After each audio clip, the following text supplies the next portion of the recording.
Korean Mafia boss Park Sung-ho had annihilated Jenny Clarke once. He'd crushed her reputation in front of Seoul's elite, branded her a traitor, shattered their engagement without hesitation. 15 months later, he spotted her again at a riverside park in Gangnam. She sat alone on a wooden bench, a double stroller positioned carefully beside her, 2 sleeping infants inside. The instant his gaze landed on those babies, something fractured deep within him because those tiny faces were mirror images of his own. And he understood that his past had come back to collect what he owed. Hey family, before this story unfolds, I need you to do something really quick. Drop a comment down below and let me know where you're tuning in from. Your engagement keeps these stories alive. And make sure you hit that subscribe button because what comes next is going to shake you to your core. Park Sung-ho did not immediately halt his stride. That detail alone indicated something was profoundly wrong. He was not someone who faltered in public spaces. He did not waver.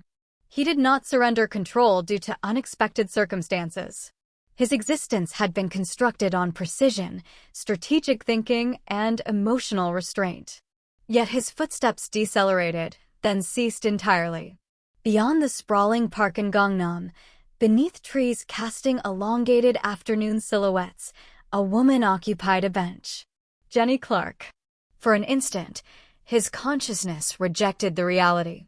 He had glimpsed her in midnight dreams, in fleeting window reflections, in exhausted moments when his defenses weakened. But this was fundamentally different. This was not some manifestation of guilt. She existed there, tangible and breathing. Her hair had grown longer, her face appeared more angular, but her bearing remained identical, upright, composed, defensive, precisely how she had always appeared when attempting to conceal her emotions. And positioned near her, Sung-ho's attention drifted marginally. A double stroller. 2 miniature forms nestled inside, predominantly concealed by shadows. He experienced something constricting form inside his ribcage. Not alarm, not fury, something more frigid. His fiancée, Kim Hae-won, still maintained her grip on his forearm. "You've stopped listening again," she remarked with an airy laugh. "I was suggesting we should include Director Choi at the engagement celebration. It would strengthen our political positioning." He offered no response. She traced his line of sight. "What has captured your attention?" He carefully extracted her hand from his arm. "I'll return shortly," he stated. Return from where? He was already advancing. Not hastily, not leisurely, deliberately. Jenny was smiling gently at something displayed on her device when she sensed it. That recognizable compression in her sternum, the sensation that materialized when observation fell upon her. She glanced upward and her respiration abandoned her. Park Sung-ho was approaching directly toward her position. For a fraction of an instant, she forgot the mechanics of breathing. So this is the manner it manifests, she contemplated. Not theatrical, not cacophonous, simply unavoidable. Her fingers contracted around the stroller's handlebar. Then she straightened her posture. By the moment he halted before her, her expression had become neutral. "Sung-ho," she articulated. Her vocal tone was controlled. Excessively controlled. "Jenny," he responded. A single word, nothing additional. They remained there confronting one another like strangers who possessed excessive shared history. "You've returned to Seoul," he stated. "Yes." "For what duration?" "That remains undetermined." He examined her features. Not overtly, not conspicuously, the manner a man who had mastered reading adversaries interpreted everything. "You appear healthy," he remarked. She provided a slight acknowledgement. "As do you." His gaze wandered almost involuntarily toward the stroller, then reverted to her face. He did not inquire. Not immediately. She registered the movement. Her jaw contracted marginally, but she maintained silence. Behind his position, Kim Hae-won was approaching, curiosity distinctly inscribed across her features. "Sung-ho," she announced, positioning herself adjacent to him. "Who is this woman?" Sung-ho did not divert his attention from Jenny. "Someone from my previous life." Haewon's eyes flicked toward the stroller, then back to Jenny, then returned to Sungho. I understand. An uncomfortable pause materialized. So, Jenny stated quietly, if there's nothing further. She positioned both hands on the stroller and initiated movement around him. He stepped sideways immediately. No obstruction, no theatrical display. She proceeded past, but as she did, one of the infants shifted position. The covering slipped just adequately. Sungho glimpsed a face. He did not react, not externally. But something within him became profoundly motionless. He rotated his head marginally and observed her departing. Haewon registered this. Are you simply going to permit her to leave? She inquired. Yes, he confirmed. Who is she authentically? He remained silent for an extended moment. My former fiancé. Haewon ceased walking. Your what? She exists in the past, he stated calmly. Haewon looked back at Jenny's retreating silhouette, then at the stroller. She possesses children. Yes. Are they? No. The response emerged too rapidly, too harsh. Haewon looked at him. You're certain? He turned toward her. His expression was cool, illegible. She was unfaithful to me. Haewon's lips curved marginally. Oh, that woman. Yes. They stood there momentarily. Haewon linked her arm with his again. Come along, we're going to be tardy. Sungho permitted himself to be guided away, but his eyes pursued Jenny until she vanished into the crowd. Across the park, Jenny did not glance backward, not once. But her hands were quivering on the stroller handle. Only when she was confident she had gained sufficient distance did she stop. She closed her eyes. Of all the potential scenarios for this occurrence, she hadn't anticipated it would inflict pain like this. Sungho entered his vehicle 20 minutes subsequently. He sat in quietness as the metropolis passed by beyond the tinted glass. The face he had witnessed in the stroller would not vacate his consciousness. It signified nothing, he convinced himself. Nothing whatsoever. Still, that evening he contacted his assistant. Discover why Jenny Clarke has returned to Seoul, he instructed. Who employs her, where she resides, her current connections. A brief hesitation existed. And the children? The assistant inquired cautiously. Sungho's voice was glacial. Especially the children. Sungho did not achieve sleep that night. He reclined on his side, one arm positioned behind his skull, fixating on the ceiling while the city illuminations of Seoul flickered faintly through the window coverings. Beside him, Kim Haewon slept peacefully or simulated sleep. Her respiration was excessively measured, excessively calculated. Sungho had detected this. He always detected everything. The image of the stroller would not abandon his consciousness, not the stroller itself. The face he had witnessed contained within it. He convinced himself it signified nothing. Individuals resembled other individuals constantly. The mind pursued patterns where none existed. And Jenny had betrayed him. He had not fabricated that, he had not invented the communications, the photographs, the evidence. He rotated his head marginally and observed Haewon. Her face was serene in slumber, beautiful, impeccably composed, the category of woman families endorsed, the category of woman who never committed errors in public view. Yet something within his chest remained disturbed. The subsequent morning, Jenny awakened before her alarm sounded.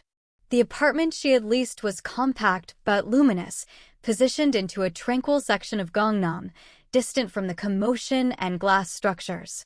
She remained motionless for an extended moment, listening to the gentle respiration of her children. Then her phone vibrated. She closed her eyes. Not immediately. Please, not immediately. But when she retrieved it, it was merely an electronic message from her new workplace, a reminder of her commencement date. Tomorrow. She exhaled gradually and departed the bed. She maneuvered carefully, quietly, not desiring to disturb them. But one of the twins, Marcus, was already stirring. Hey, she whispered, lifting him gently. Good morning, little troublemaker. His sister, Maya, followed seconds subsequently with a small, offended cry. Jenny smiled despite herself. She changed them, nourished them, and sat on the floor with them while the morning illumination filled the room. Only when they had calmed again did her contemplations return to yesterday to Sung-ho. The manner he had examined her, not furious, not gentle, just searching. That frightened her more profoundly than anger would have. She had convinced herself for over a year that she would be prepared for this moment. She had misled herself. Across the city, Sung-ho was already positioned in his office. "Locate everything," he stated calmly into the phone. "I want a comprehensive report." His assistant, Mr. Beck, hesitated. "On Jenny Clarke?" "Yes." "And the children?" A pause. "Yes." "How extensively backward?" Sung-ho's eyes were on the city panorama. "From the day she departed Seoul." Another pause. "Understood." He terminated the call and reclined. He did not experience guilt. He experienced caution, which was considerably worse. Later that afternoon, Hae-won entered his office unannounced. She executed that frequently. Laboring excessively hard again, she inquired sweetly, positioning a coffee before him. He did not glance at her. "What do you desire?" She smiled as if he had constructed a jest. "Just examining my fiancé." He finally glanced upward. She occupied the edge of his desk. "So," she stated lightly. "Your former fiancé." He stated nothing. "You never informed me she might reappear." "I didn't possess that knowledge." She traced the rim of her cup. "She possesses children." "Yes." Hae-won tilted her head. "Strange, isn't it?" So rapidly after departing. Sung-ho's gaze sharpened marginally. "Do you discover that strange?" he inquired. "Just surprising," she stated quickly. "That's all." A brief silence existed. "She's laboring in Seoul again," Hae-won added casually. He looked at her. "How do you possess that knowledge?" Her smile didn't falter. "People communicate." He examined her face for a moment, then looked back at his screen. "You shouldn't concern yourself with her." "Of course," Hae-won stated. "She exists in the past." She stood. "I'll observe you tonight." After she departed, Sung-ho remained motionless for an extended duration. People communicate. Hae-won had never been the category of woman who relied on people communicating. Meanwhile, Hae-won entered her vehicle and closed the door. Her smile vanished instantly, her fingers contracted around her phone. "She's returned," she stated quietly. The man on the other end remained silent. "And she possesses children," Hae-won continued. "I don't know who's there yet, but I desire to know." Another pause. "Discover everything," she stated. "Where she resides, where she labors, who she's been with." She terminated the call and reclined. Her heart was beating excessively rapidly.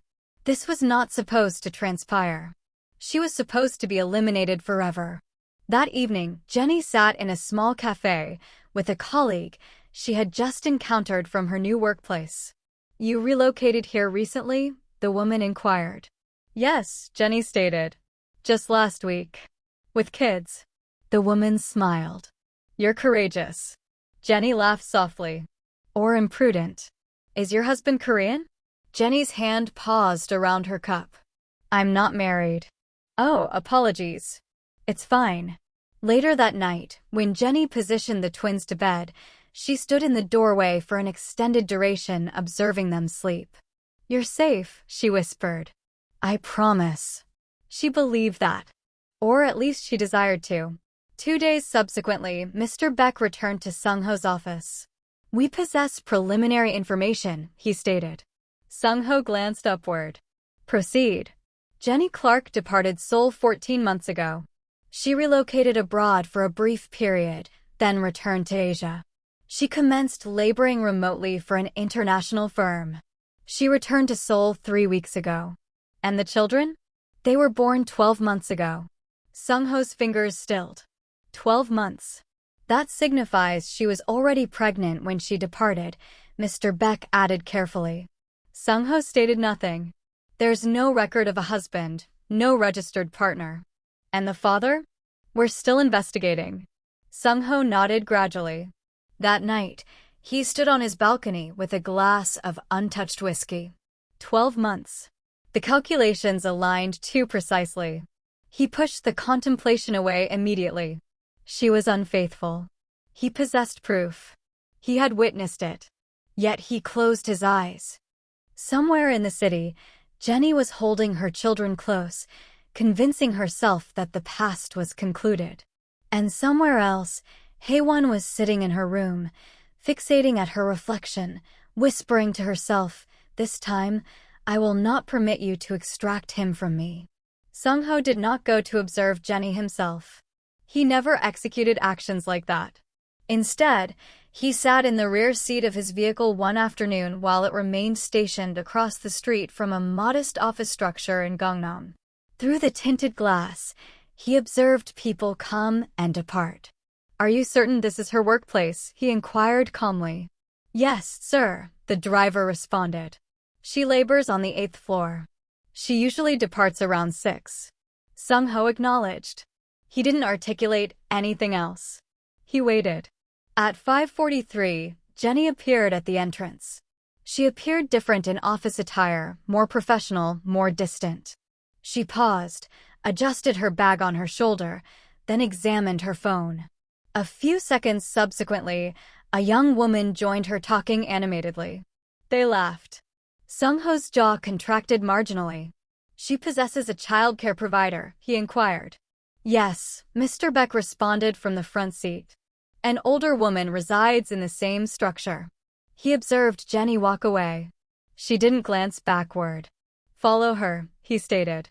The vehicle maneuvered gradually, maintaining a careful distance. They pursued her to a small grocery establishment, then to a pharmacy, then back to her apartment structure. Nothing unusual, just ordinary existence. Ordinary. That word disturbed him more profoundly than it should have. Later that night, Haewon was waiting for him in his apartment. "You've been occupied," she stated lightly. "Work?" he responded. She approached and straightened his tie, even though he wasn't wearing one. "I heard something intriguing today," she stated. He looked at her. "You always do." She smiled. "Your ex is laboring at JK International on the marketing side." So my cousin is on the board," she stated. Small world. He examined her face. "Why are you informing me of this?" She shrugged. "Just conversation." A pause existed. "Have you observed her again?" Haewon inquired. "No." A falsehood. A small one, but it was still a falsehood. Haewon nodded gradually. "Good." She leaned in and kissed his cheek. "I don't appreciate unfinished narratives." "Neither do I," he contemplated. Jenny sat on the floor that night sorting laundry while the twins crawled around her. Her phone buzzed. It was her colleague. "Are you available tomorrow evening?" the woman inquired over the phone. "Some of us are going for beverages." Jenny hesitated. "I possess the kids." "Bring the child care provider." "You require existence."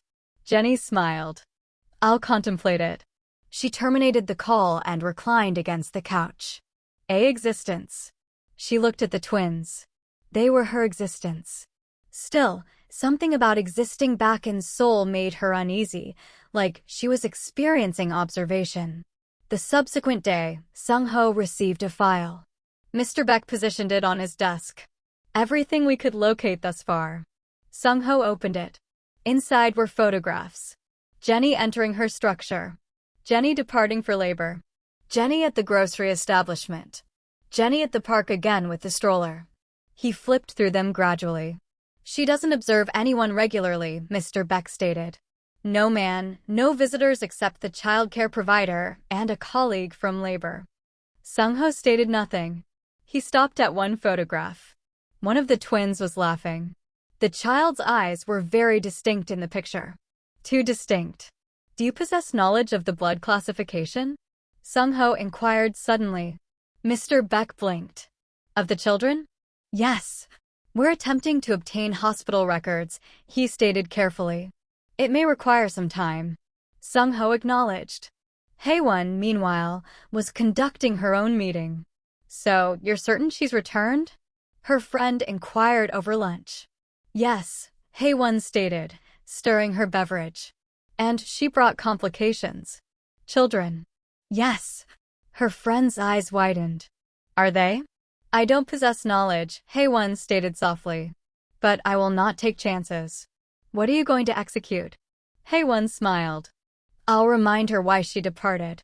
2 days subsequently, Jenny was departing her office when a familiar voice called her name. Jenny Clarke. She halted, rotated. Haewon stood there in a perfectly tailored coat, smiling politely. Do you remember me? Haewon inquired. Jenny's heart descended. Of course she did. How could she forget? How could I forget? Jenny responded calmly. I was hoping we could converse, Haewon stated. Woman to woman. Jenny hesitated, then acknowledged. 5 minutes. They proceeded to a nearby cafe. The instant they sat down, Haewon stated, You appear healthy. So do you, Jenny responded. I heard you returned in Seoul for permanence. I'm here for labor. And the children. Jenny's eyes hardened. What about them? They're beautiful, Haewon stated lightly. Sungho didn't mention them. He doesn't require to. Haewon smiled. Still so defensive. Jenny reclined. Why are you here? Haewon's eyes flickered. I just desired to state, welcome back. And to remind you. Remind me of what? Of the past. Jenny stood. Conversations concluded. Haewon observed her depart, her smile fading. That night, Sungho received another update. We're close to accessing hospital data, Mr. Beck stated. But will require authorization or alternative means. Sungho looked at the city again. Execute it quietly, he stated. He terminated the call and stood in silence. Somewhere a woman was attempting to protect an existence she constructed without him. And somewhere else, another woman was attempting to ensure that existence never contacted his again. And Sungho was standing precisely in the middle. Sungho did not appreciate uncertainty. He had constructed his entire existence on controlling variables, people, situations, outcomes. But for the first time in years, something occupied in his chest that refused to be categorized or dismissed. 12 months. The number repeated itself in his consciousness like a quiet warning. He convinced himself it was coincidence. He convinced himself Jenny had betrayed him, that she had been with someone else, that the proof he'd witnessed back then had been authentic. And yet, he retrieved his phone. Any progress? He inquired calmly. We're laboring on it, Mr. Beck responded. The hospital where the children were born is private. Their records are protected, but we located the facility. Which one? Gangnam Women's Medical Center. Sungho closed his eyes briefly. That was the hospital his family utilized. Obtain me access, he stated. A pause existed. Discreetly. Always. He terminated the call. Across the city, Jenny was experiencing a difficult day. Maya wouldn't cease crying. Marcus refused to consume. The childcare provider had called in sick, and her head was occupied with contemplations she didn't desire. She stood in the kitchen attempting to calm Maya when her phone rang, an unknown number. She hesitated, then answered. Hello. Jenny Clarke, Haewon's voice stated smoothly. We require to converse. Jenny's grip contracted on the phone. I contemplated we already did. I don't contemplate we finished, Haewon responded. I'm nearby. Let's encounter. I'm occupied. So am I, Haewon stated. But this is important. Jenny was silent for a moment. Send me the address, she stated finally. They encountered in a quiet, expensive cafe. Haewon arrived first. She was dressed elegantly as always. You're tardy, she stated. I possess children, Jenny responded calmly. They come first. Haewon smiled thinly. Of course. They ordered beverages. Then Haewon stated softly, Why did you return? I already informed you, labor and nothing else. No. Haewon stirred her coffee. You know, Sungho hates unfinished business. Jenny looked at her. So do you. Haewon's eyes flickered. I just don't desire old misunderstandings to complicate things. There was no misunderstanding, Jenny stated quietly. I was accused and discarded. Haewon leaned in. And you departed. You ensured I possessed no choice. For a moment, Haewon stated nothing. Then she smiled again. Be careful, Jenny. Seoul is not kind to single mothers. Jenny's eyes hardened. Is that a threat? A warning, Haewon responded sweetly. Jenny stood. We're concluded. As she walked out, her hands were shaking. Meanwhile, Sung-ho sat in a private room inside Gangnam Medical Center. The director himself was speaking to him. Of course, we respect privacy laws, the man stated nervously. But for you, Mr. Park, we can examine certain things. Sung-ho's voice was calm. I don't require names. I require dates. The director acknowledged and typed quickly. 2 children were born here 12 months and 3 weeks ago, he stated. Twins, boy and girl. Sung-ho's jaw contracted marginally. And the mother? The man hesitated. Sung-ho looked at him. Jenny Clarke. The director stated quietly. The room felt suddenly more confined. And the father? Sung-ho inquired. There is no father listed. Sung-ho stated nothing, his fingers curled gradually. Blood classification, he inquired. O positive for both children. Sung-ho's eyes darkened. His was O positive. So was Jenny's. That signified nothing. It also signified everything. He stood up. Thank you. He departed without another word. That night he sat alone in his office long after everyone else had departed home. On his desk were the hospital notes. No father listed. The dates, the blood classifications, the numbers aligned too perfectly. He remembered the night before their wedding. The manner she had examined him, the manner she had trusted him. He pushed the contemplation away. She was unfaithful. She had to have otherwise. His phone buzzed. It was Haewon. Are you laboring late again? She inquired. Yes. I'll wait up. No necessity. A pause. You're distant lately. I'm occupied. Another pause. Is this about her? No. Another falsehood. Haewon smiled on the other end. Good. When the call terminated, her smile vanished. She retrieved her own phone. Accelerate things, she stated coldly. I don't appreciate where this is progressing. 2 days subsequently, Jenny came home to discover her apartment door marginally open. Her heart jumped into her throat. She froze, then gradually pushed it open. Everything appeared normal. Too normal. She walked inside carefully. The twins were with the childcare provider. She examined every room. Nothing was absent. Nothing was disturbed, but on the table in the living room, there was an envelope. Her name was inscribed on it. Inside was a single photograph, a photograph of her. In Sung-ho's old house, from the past, the day she had been accused. Her hands started to shake. At the bottom, a note was inscribed. Something should stay buried. Jenny descended into a chair. For the first time since returning to Seoul, she was truly frightened. Jenny did not achieve sleep. She sat on the couch with the illuminations on, the photograph and the note positioned on the table before her like a threat that refused to disappear. Something should stay buried. She possessed knowledge of exactly who had sent it, but she possessed no proof, and that was the worst component. In the morning, she transported the twins to the childcare provider and proceeded straight to labor. She attempted to focus. She failed.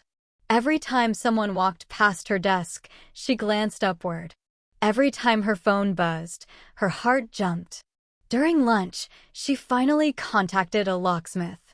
I require my locks changed, she stated quietly. Today. Meanwhile, Sung-ho sat in his office fixating at a sealed envelope on his desk. Inside it was a blank consent form for a DNA test. He hadn't filled it out. He hadn't even contacted it yet. He remembered the hospital director's words. 12 months and 3 weeks. He remembered the blood classifications. He remembered the face he had witnessed in the stroller. This is irrational, he stated to himself. But his hand still maneuvered toward the envelope. He stopped. Not yet. Not until he was certain. He retrieved his phone instead. Discover who accessed Jenny Clarke's apartment yesterday, he stated calmly. And how?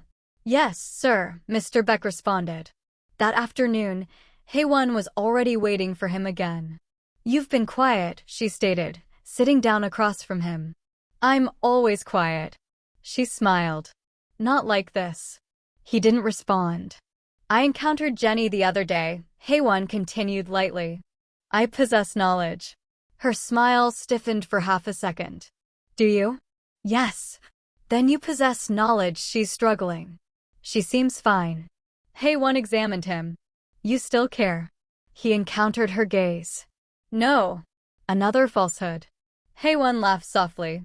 You're not very proficient at lying to me, Sung-ho. She reached across the table and extracted his hand. Don't worry. I'll handle it. His fingers tensed marginally. Handle what? The past.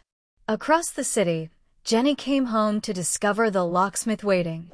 By evening, her locks were changed, and she experienced marginally safer. But safety was an illusion. The subsequent day, her childcare provider didn't appear. She contacted, no answer. She had to transport the twins to labor. Her supervisor was kind, but clearly not content. Just today, he stated. But please construct alternative arrangements. She acknowledged, embarrassed. When she arrived home, there was another envelope under her door. This time, inside was a printout. Her labor schedule highlighted. Her blood executed cold. She examined around the hallway. Nothing. Someone was playing with her.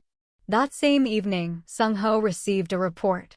Someone hired a private investigator to examine into Jenny Clarke, Mr. Beck stated. Not us. Sung-ho's eyes sharpened. Who? The trail leads to a shell company connected to Miss Kim. Silence. So, Sung-ho stated gradually. She's the one observing her. Yes. He closed his eyes briefly. When did it commence? 2 days ago. Right after the park. His jaw contracted. That night, Haewon was in an especially favorable mood. We should go shopping tomorrow, she stated. For the wedding. He looked at her. Is there something you desire to inform me? She blinked innocently. About what? About Jenny? Her smile faded marginally. Why would I inform you anything about her? Because you're interfering in her existence. The air changed. Haewon looked at him carefully. I'm protecting ours. By threatening her? I didn't threaten her. Then why is she receiving communications? Haewon stood. Are you taking her side now? I'm inquiring you a question. And I'm informing you, she stated coldly, that she doesn't belong in our world. He stood as well. Stay out of it. Her eyes widened marginally. Then she smiled again. Of course. But inside, she was shaking with fury. Later that night, Sung-ho stood alone in his bathroom, fixating at his reflection. The envelope was in his hand, the DNA consent form. He tore it open. Across the city, Jenny sat on her bed, holding her children close. She didn't possess knowledge why. She just possessed knowledge something adverse was approaching. And somewhere between them, a woman was preparing to fight for everything she had stolen. Sung-ho did not inform anyone when he signed the consent form. Not Haewon, not his family, not even Mr. Beck. He only informed one person, the hospital director. I desire this handled quietly, Sung-ho stated, his voice calm, his eyes cold. No record, no trace. The director acknowledged nervously. Of course, Mr. Park. And I don't desire the mother contacted. Understood. Sung-ho terminated the call and fixated at the city through the glass wall of his office. Once this was executed, there would be no reversing. Across the city, Jenny's existence was commencing to unravel in small, cruel manners. Her office computer malfunctioned, and she lost a full day's labor. Her supervisor commenced to examine her differently. A polite warning was provided about professional focus. Then one morning, her landlord contacted. There's been a complaint, he stated awkwardly, about noise and children. Jenny closed her eyes. They're babies. They don't. I possess knowledge, he stated quickly. but the structure is particular.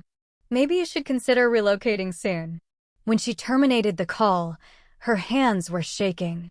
That afternoon, she transported the twins to the park again. Not the same one, a smaller one. She required air. She sat on a bench and observed them sleep. "Mommy's obtained you," she whispered. "I will not permit anyone hurt you." Behind the scenes, Haewon was no longer pretending.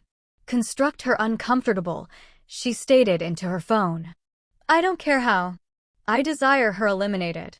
The man on the other end hesitated. "And if Mr. Park discovers out?" "He will not," Haewon responded coldly. "And if he does, I'll handle him too."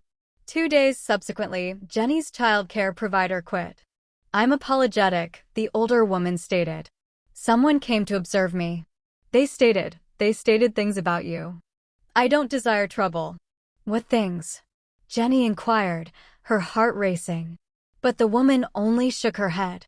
That night, Jenny cried for the first time in over a year.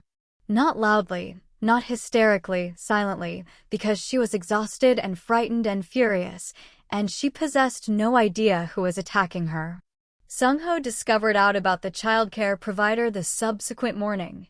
"Haewon's people," Mr. Beck stated quietly, again. Sung-ho's face proceeded very still. "That's adequate," he stated. He retrieved his phone and contacted Haewon. "Call off your people," he stated without preamble. A pause existed. "What people?" "Don't play with me." Silence. "Then, why do you care so extensively?" she inquired softly. "I don't." "You're lying." "Stop." "Or what?" she inquired. Sung-ho's voice dropped. "Or you'll regret it." Haewon laughed. "Are you threatening me for her?" He terminated the call. That same afternoon, the hospital director contacted. "We've arranged the sample collection," he stated carefully. "From the children's medical records and from you." "When?" Sung-ho inquired. "Tomorrow morning." "Execute it." He terminated the call and sat in silence. Tomorrow. The subsequent day, Jenny received an electronic communication from her structure management. Her lease would not be renewed. She possessed 30 days to depart. She fixated at the screen, numb. That evening, she transported the twins and proceeded to the only place she could contemplate of, her colleague's apartment. "I don't possess knowledge what's transpiring," Jenny stated, her voice shaking. "But someone is attempting to push me out." Her colleague frowned. "Do you possess enemies?" Jenny contemplated of Haewon, contemplated of Sung-ho. She shook her head. "No." But she was lying. Across the city, Sung-ho sat in a private clinic room while a nurse drew his blood. He did not flinch. "This will require a few days," the nurse stated. He acknowledged. When he departed the hospital, his phone buzzed. "Mr. Beck." "It's getting worse for her," he stated quietly. "Haewon is escalating." Sung-ho closed his eyes. "Protect her," he stated, without her knowing. A pause existed. "And if Haewon inquires?" Sung-ho's voice was ice. "She will not." That night, Sung-ho stood on his balcony again, waiting for results and for a truth that might destroy everything. Sung-ho received the contact in the middle of a meeting. He did not answer it immediately. He waited until the room was vacant. Then he closed the door and retrieved it. "Yes," he stated. The hospital director's voice was careful. "The results are in." A pause existed. "Speak. The children are yours." The words were calm. They still struck like a gunshot. Sung-ho stated nothing. For an extended moment, he could not hear anything except the sound of his own respiration. "Mr. Park," the director inquired. "I heard you," Sung-ho stated quietly. He terminated the call. He stood there fixating at the wall. Then gradually he sat down. They were his, both of them. Jenny had never been unfaithful. She had never betrayed him. She had departed because he had destroyed her. Because he had believed a falsehood, because he had chosen the incorrect woman. His hands clenched. The room felt excessively confined. Every memory returned at once. Her face when he accused her. Her voice when she begged him to believe her. The manner she had examined when he informed her to depart. and the night before the wedding. He closed his eyes. The weight of it crushed him. He had lost a year of his children's existences. He had lost her, and it was his fault. He stood up abruptly and walked out of the office. His men pursued, confused. "Cancel everything," he stated. "I'm not available." He entered his vehicle. "Transport me to Kim's." At the same time, Jenny was at her colleague's apartment attempting to cook dinner in a borrowed kitchen. The twins were on a blanket on the floor. She was exhausted. Her phone rang, an unknown number. She hesitated, then answered. "Hello." Silence. Then the call terminated. Her heart started to race. She examined the door. Locked. Still, she experienced like something was approaching. Sung-ho arrived at Haewon's house less than 20 minutes subsequently. She was surprised to observe him. "Sung-ho," she stated, smiling. "You should have contacted." He walked in without returning the smile. "We require to converse." Her smile faded marginally. "You're frightening me." "Good."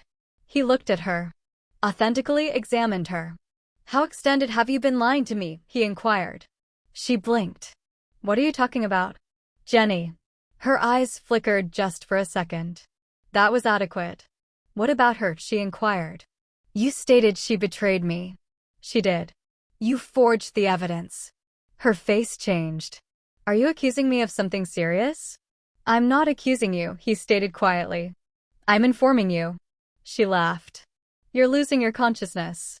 "The children are mine," he stated. The room proceeded silent. Haewon's face proceeded pale. "That's impossible." "They are mine," he repeated. She extracted a step backward. "You're lying." He walked closer. "You possess knowledge." "I didn't," she stated quickly. "I swear." "You destroyed her," he stated. "You destroyed me." Tears filled her eyes. "I executed it because I love you." He examined her like he was observing her for the first time. "Depart from my existence." Her lips trembled. "You don't signify that." "I signify it." "You can't just."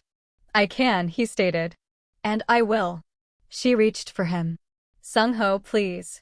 Contact me again," he stated coldly, "and you'll regret it." She froze. He rotated and walked away. That night, Haewon sat alone in her house, shaking with rage and fear. "This isn't concluded," she whispered. Meanwhile, Sung-ho sat in his vehicle outside Jenny's colleague's structure. He did not proceed in. He observed the illuminations. He did not possess knowledge what to articulate. For the first time in his existence, he was frightened. Frightened she would hate him. Frightened she would never forgive him. Frightened he was already excessively tardy. Sung-ho did not proceed home that night. He remained in his office until dawn, fixating at the city, replaying everything he had destroyed. "The children are yours." The words would not depart his consciousness.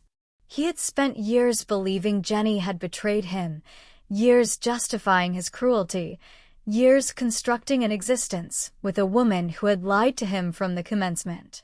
And Jenny. She had proceeded through pregnancy alone, birth alone, fear alone because of him. He closed his eyes. For the first time since he had extracted over the organization, Park Sung-ho experienced something dangerously close to helplessness. At 7 in the morning, he contacted Mr. Beck. "I desire men on her at all times," he stated. "Not to frighten her, to protect her." "Yes, sir. And I desire Haewon observed as well." A pause existed. "Openly?" "No, she must not possess knowledge." That same morning, Jenny awakened with a strange sensation in her chest, like the air had shifted, like something invisible was standing closer than before. She shook it off and focused on the twins. Her colleague had insisted she relocate in for a few days, just until things calmed down, she had stated. Jenny didn't argue. She didn't experience safe in her own apartment anymore. When she departed the structure with the twins, she didn't register the black sedan, 2 vehicles behind her. But she did register the man who stepped before her at the crosswalk. He almost collided with her. Apologetic, he stated quickly, stepping aside. She acknowledged and maneuvered on. She didn't observe him lift a hand to his ear. Haewon, meanwhile, was not sleeping either. She sat in her living room fixating at her phone. Sung-ho had not come home. He had not contacted. He had not answered her communications. For the first time since she had entered his existence, she experienced something slipping out of her control. She contacted the same man she had been utilizing before. "I require her eliminated," she stated quietly, not frightened. Eliminated. Hesitation existed on the other end. "That's risky." "So is losing everything," Haewon responded. "Constructed appear like an accident." Sung-ho arrived at Jenny's office just before lunchtime. He did not proceed inside. He waited in the vehicle. When she emerged with her colleague, he observed her. Authentically observed her. She appeared thinner, exhausted, but still beautiful. And when she laughed at something her colleague stated, something inside him twisted painfully. He did not pursue her. He didn't require to. He already possessed men executing that. Instead, he proceeded to his mother's house. She examined him sharply the instant he walked in. "You appear like a ghost," she stated. "I constructed a mistake," he responded. She examined him. "That's new." "I destroyed something important." She was silent for a moment. "And now?" "And now I don't possess knowledge how to fix it." She examined him for an extended time. "Who is she?" He didn't answer, but she already possessed knowledge. That afternoon, Jenny proceeded out alone to purchase groceries. She departed the twins with her colleague. She didn't register the vehicle that decelerated near her. She didn't register the man observing her from across the street. She only registered the sound, a sharp screech of tires. She rotated just in time to observe a vehicle swerving toward her. Everything transpired at once. Someone grabbed her arm and yanked her backward. She fell. The vehicle missed her by inches and slammed into a pole. People screamed. Someone shouted. Jenny's heart was attempting to tear itself out of her chest. She examined upward. A stranger was holding her arm. "You acceptable?" he inquired quickly. She acknowledged, shaking. By the time she examined again, the vehicle was already eliminated. That night, Sung-ho obtained the contact. "They attempted to hurt her," Mr. Beck stated. Sung-ho's face proceeded completely cold. "Who?" "We can't prove it yet," Mr. Beck stated carefully. "But it possesses Haewon's signature." Sung-ho closed his eyes. "She crossed the line," he stated. Across the city, Haewon sat in her dark living room fixating at her phone. "Did you execute it?" she inquired. "Yes," the man responded. "But she survived." Haewon's hand contracted around the phone. "Then attempt again," she stated. Jenny did not depart the apartment the subsequent day.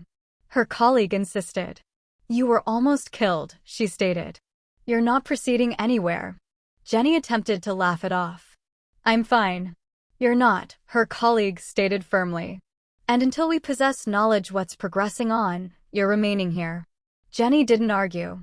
She remained inside with the twins, observing every shadow. By afternoon, her phone rang. Unknown number. She ignored it. It rang again, then again. Finally, she answered. "Hello." "Jenny." Her chest contracted. She possessed knowledge, that voice. "I informed you not to contact me," she stated. "I didn't cause what transpired," Sung-ho responded quietly. "Then why is it transpiring?" "Because someone desires to frighten you." "Someone," she repeated bitterly. "You signify your fiancé?" Silence. That was answer adequate. "I'm sending someone to relocate you and the children to a safer place," Sung-ho stated. "No. It's not a request." "Yes, it is," she stated. "And the answer is no. You were almost killed." "And whose fault is that?" she inquired. His voice dropped. "Mine." A pause existed. "Permit me protect you," he stated. She laughed softly. "You already executed adequate." She terminated the call. 2 hours subsequently, there was a knock at the door. Her colleague proceeded to examine. Jenny heard raised voices, then silence. Then her colleague returned pale. "He's here," she whispered.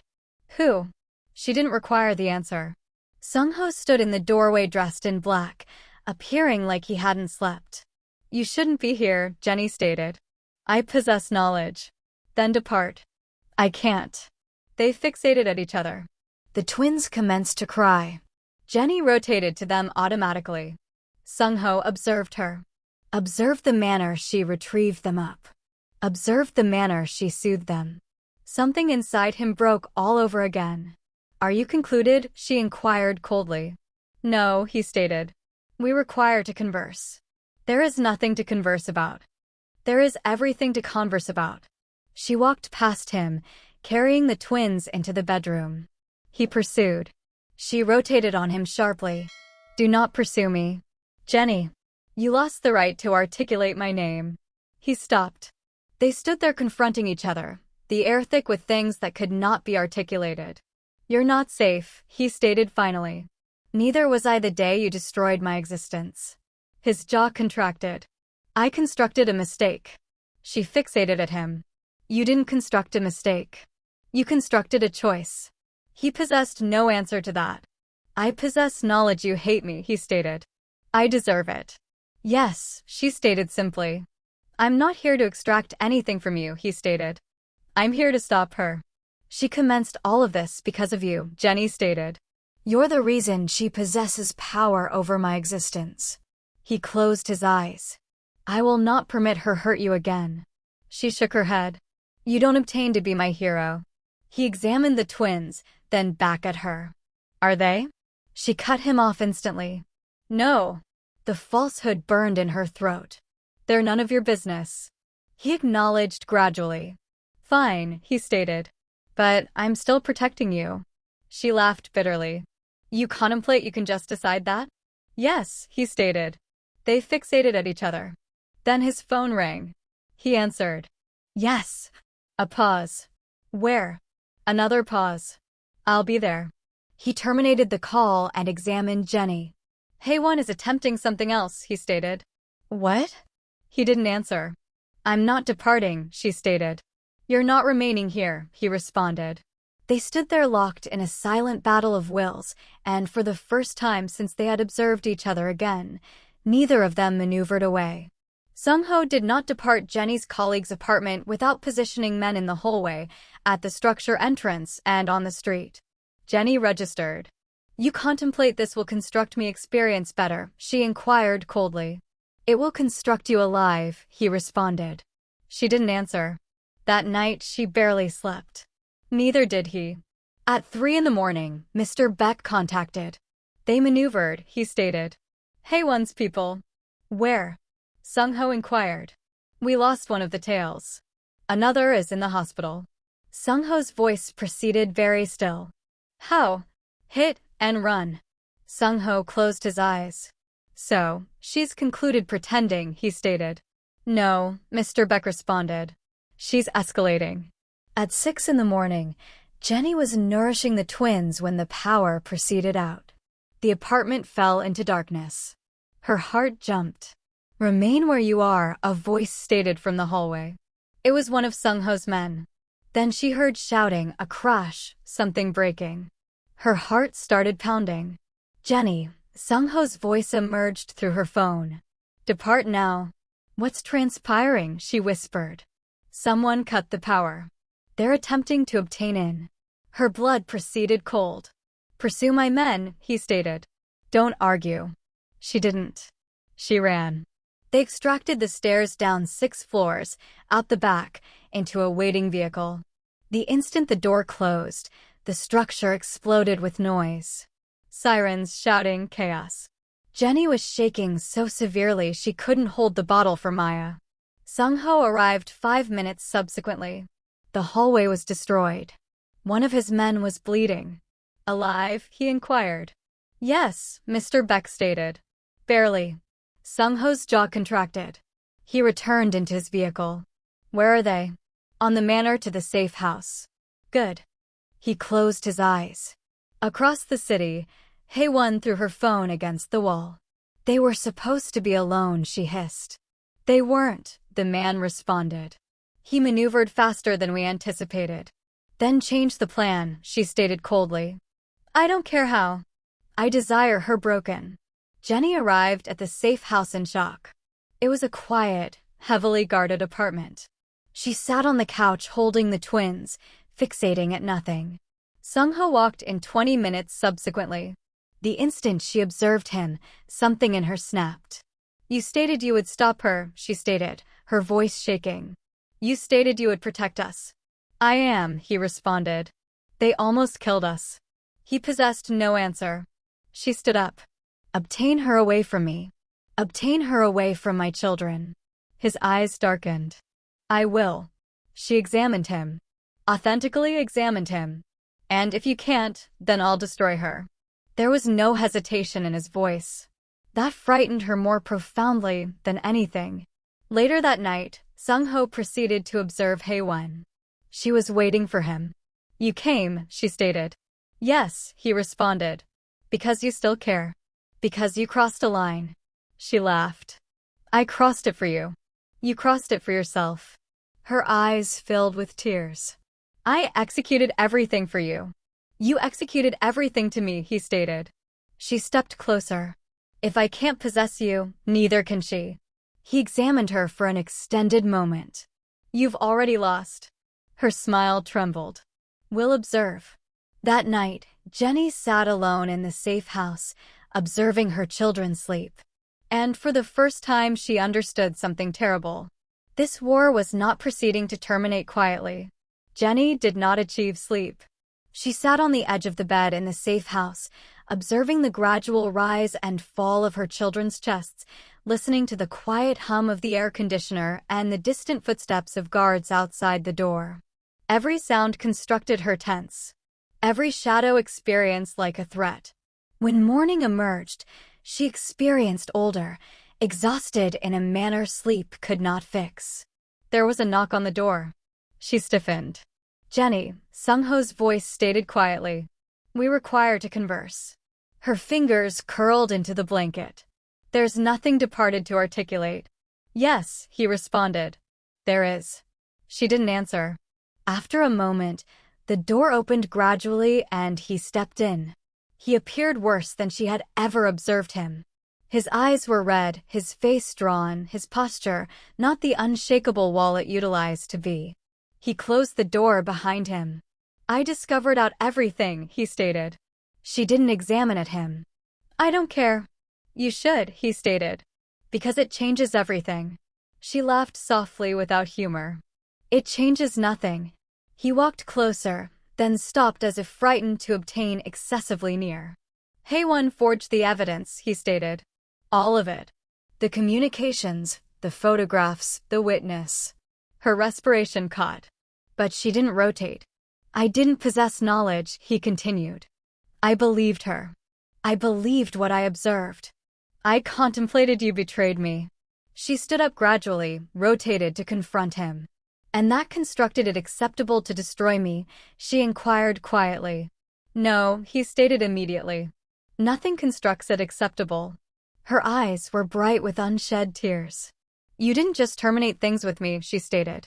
You humiliated me. You constructed me stand there while people whispered. You threw me away like I was nothing. I possess knowledge, he stated. His voice broke. I possess knowledge, and I will regret that for the rest of my existence. She shook her head. You don't obtain to regret it. You obtained to maneuver on. I obtained to survive. He closed his eyes. I didn't maneuver on, he stated. I was just vacant. She laughed bitterly. How poetic. He extracted a respiration. The children are mine.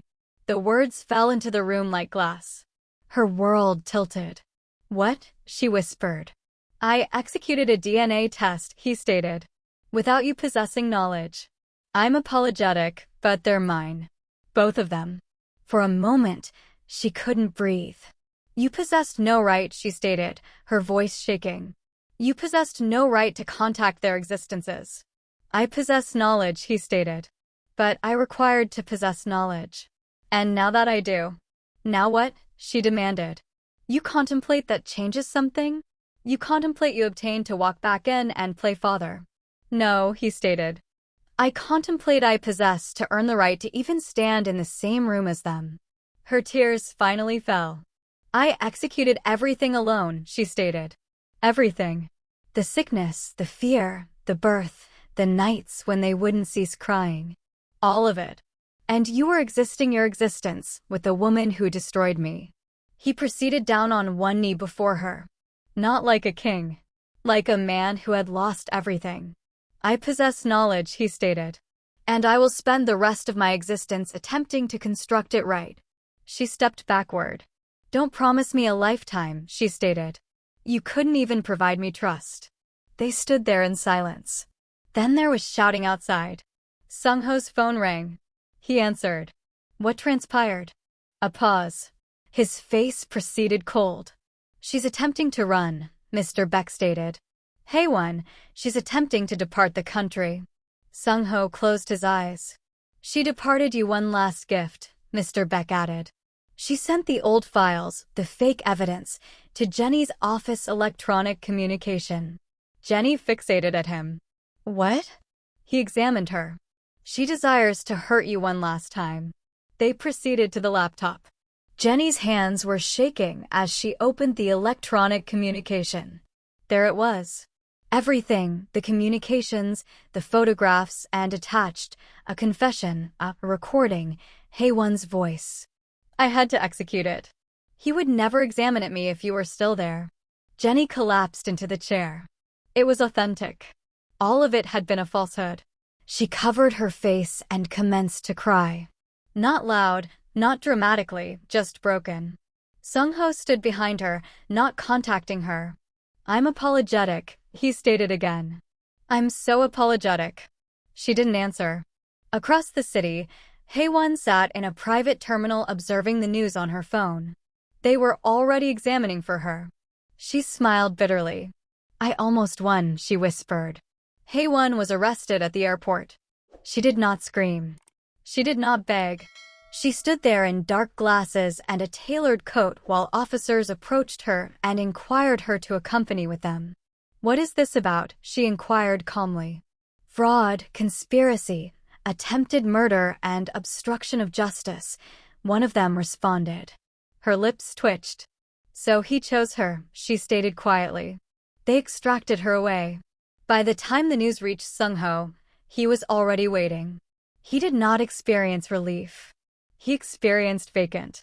When Mr. Beck informed him she had confessed and handed over everything, Sung-ho only acknowledged. Construct certain she never approaches near Jenny or the children again, he stated. Yes, sir. Sung-ho did not visit her. Not once. He sent a lawyer and a communication. Do not contact me again. Ever. Haewon cried when she read it, not because she had lost, but because she had finally realized she never truly possessed him. Jenny observed the news in silence. Her colleague terminated off the television. It's concluded, she stated gently. Jenny didn't answer. Concluded didn't signify healed. That evening, Sung-ho approached to the safe house. He did not walk in like he owned the place. He stood at the door and waited. When Jenny opened it, they examined each other in silence. I'm departing, she stated. Where? He inquired. Away from here. I require space. I will not stop you. She examined his face. You would possess before. He acknowledged. Before I contemplated, I possessed the right. And now? Now I possess knowledge I don't. They stood there for an extended moment. I'm not extracting the children away from you, she stated quietly. But I'm not providing them to you either. I understand. I'm not prepared to forgive you. I possess knowledge. She hesitated. But you can observe them sometimes when I articulate so. His respiration caught. Thank you, he stated. She shook her head. Don't thank me. Earn it. They maneuvered out of the safe house 2 days subsequently. Sung-ho purchased her a quiet apartment in a different component of the city. She attempted to refuse. He stated, it's not a gift. It's protection. She accepted reluctantly. The first time he approached to observe the twins, he didn't contact them. He just sat on the floor and observed them play. Jenny observed him too. He appeared awkward, almost human. Sung-ho, she stated one evening when the twins were asleep. Yes. You don't obtain to fix this fast. I possess knowledge. You don't obtain to purchase your manner back into our existences. I possess knowledge. And you don't obtain to assume I'll ever love you again. He swallowed. I possess knowledge. She examined him for an extended time. But, she stated quietly, I will not lie. Some component of me never stopped. His chest contracted. She rotated away. That component is very exhausted. That night, Sung-ho sat in his vehicle for an extended time before driving away. He realized something. Winning Jenny back would be more difficult than any war he had ever fought. And he was willing to lose 1,000 times if it signified not losing her forever. Sung-ho did not forgive quickly, and Jenny did not anticipate her to. He maneuvered like a guest in her existence. Careful, respectful, always inquiring before stepping closer. He approached twice a week at first, sometimes just to sit on the floor and observe the twins play. Sometimes to bring groceries, sometimes to fix something broken in the apartment. He never remained extended, and he never contacted the children unless Jenny stated it was acceptable. The first time Marcus crawled into his lap by himself, Sung-ho froze like a man who didn't trust his own happiness. Jenny observed from the kitchen. She stated nothing, but her chest hurt in a strange, quiet manner. Sung-ho commenced changing his existence in manners Jenny did not inquire for and did not observe at first. He canceled deals that involved people like Haewon. He cleaned out components of his organization. He stepped away from certain businesses. His mother registered. You're bleeding power, she stated one evening. I'm gaining something more important, he responded. She examined him. Is it her? He didn't answer, but she already possessed knowledge. One evening, Jenny approached home to discover him sitting on the floor with the twins, constructing a tower out of blocks. Marcus knocked it over and laughed. Sung-ho laughed too. It sounded strange, unfamiliar, almost shy. She stood in the doorway for an extended time observing. Then she stated quietly, dinner's almost prepared. He examined upward. Do you desire me to depart? She hesitated, then stated, you can remain. It wasn't forgiveness, but it was something. Weeks passed, then months. The fear gradually faded. The guards became less visible. The nightmares became less frequent. Jenny commenced laboring properly again. Her existence commenced to experience almost normal. One afternoon, she transported the twins to the same park, the one where everything had commenced again. She didn't plan to encounter Sung-ho there. He was already there when she arrived. He stood when he observed her. I was just departing, he stated. You don't possess to, she responded. They sat on opposite ends of the bench at first, then a little closer, then a little closer. The twins played in the grass for an extended time. Neither of them articulated. Finally, Jenny stated, do you still love me? Sung-ho didn't hesitate. Yes. She examined him. That's not adequate. I possess knowledge. I don't possess knowledge if I can ever forget what you executed. I possess knowledge. I don't possess knowledge if I can ever fully trust you again. I possess knowledge. She rotated to him. Then why are you still here? Because love doesn't depart just because it's not welcomed, he stated quietly. It remains and it waits and it proves itself. She examined away. He didn't contact her, didn't push, didn't beg. He just sat there existing present, existing patient. That night, after he departed, Jenny cried.